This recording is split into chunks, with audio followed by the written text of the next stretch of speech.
Hi everyone, Dr. Carolyn here. Today we're going to be talking about how to stop using food as a crutch.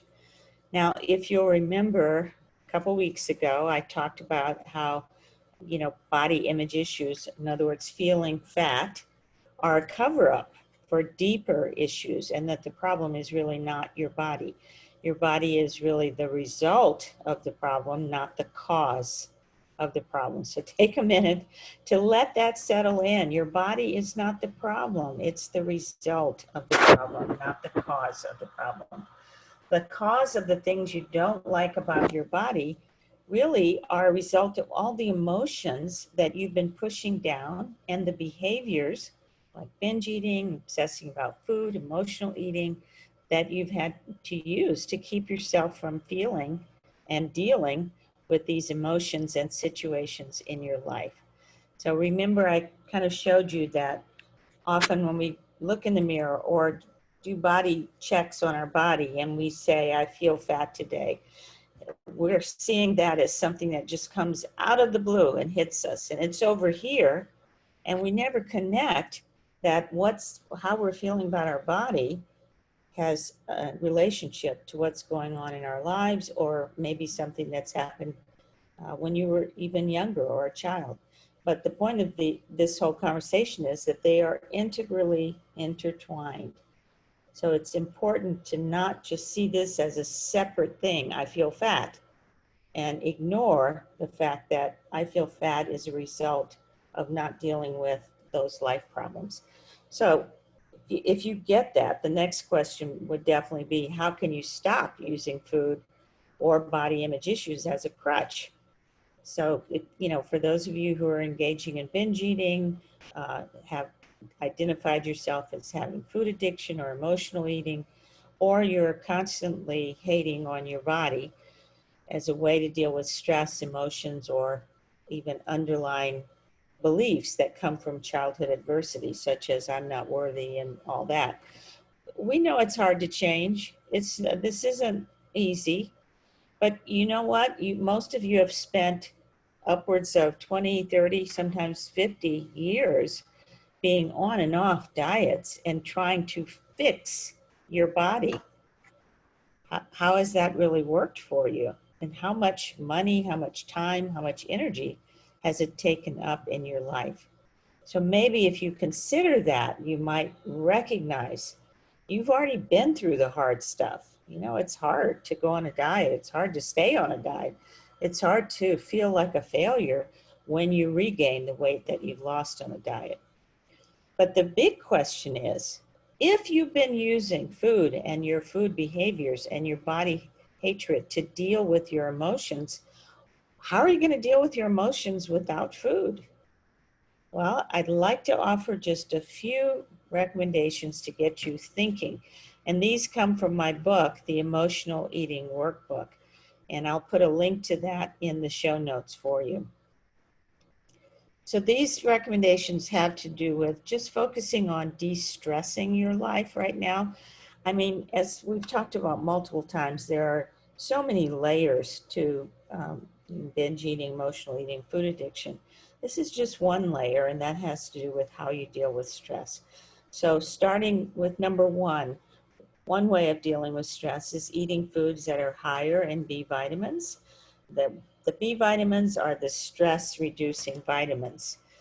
So these are foods like asparagus, avocados, green leafies like kale, spinach, collard greens.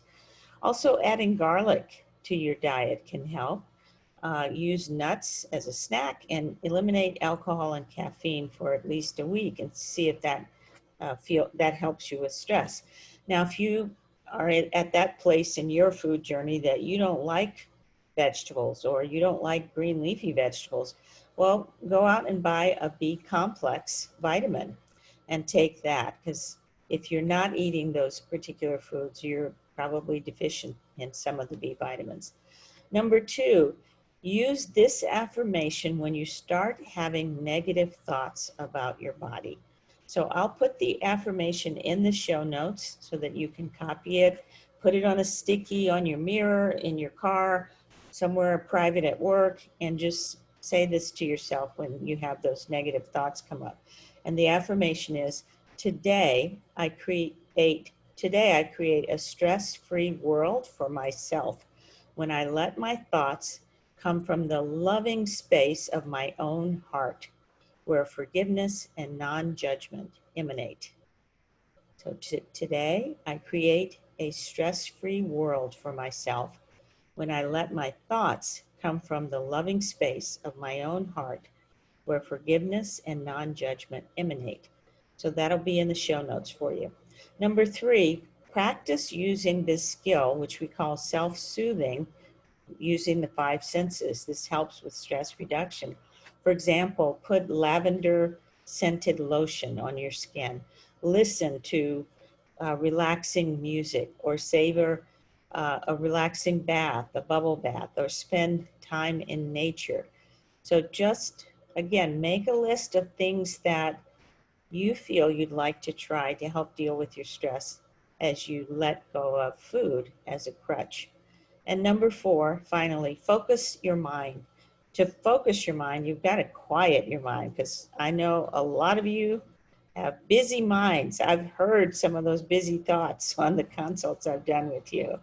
So to quiet the mind, sit quietly for 60 seconds. That's just a minute. Nobody's asking you to meditate for 20 minutes or 30 minutes or an hour. We're talking 1 minute, people. And allow your thoughts just to pass by and your mind to become quiet. So allow your thoughts to be kind of like a leaf on a stream. They just go in front of you, but you don't have to stop those leaves and pick it up and examine it and what am I doing? Why am I doing this? What's happening? Blah, blah, blah. Just let those thoughts go for 1 minute, and then increase the time by 1 minute each day. And you know, maybe, I mean, some people find that even just a minute helps, 5 minutes helps. It's better than no minutes. Other ways to manage stress include physical activity. And again, we're not talking about exercising to lose weight. We're talking about physical activity, which helps reduce your stress levels.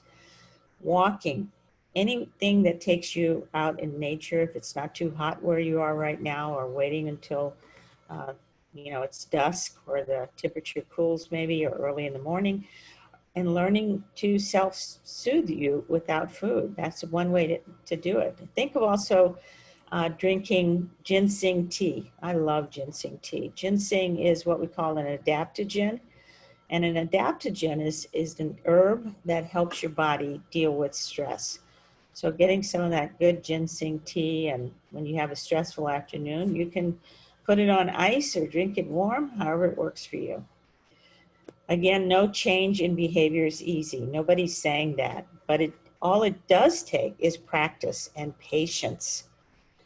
If you've grown up on diets, then you may be one of those people who expects a quick fix, and therefore you get frustrated if things don't change in a month or 3 months. I'm talking about a totally different kind of journey, a journey that lasts for your lifetime, not something that's just going to be a quick fix. So I'm advising that you just pick one of the suggestions above and try it for a week, and then try another one, and then keep practicing the ones you've tried.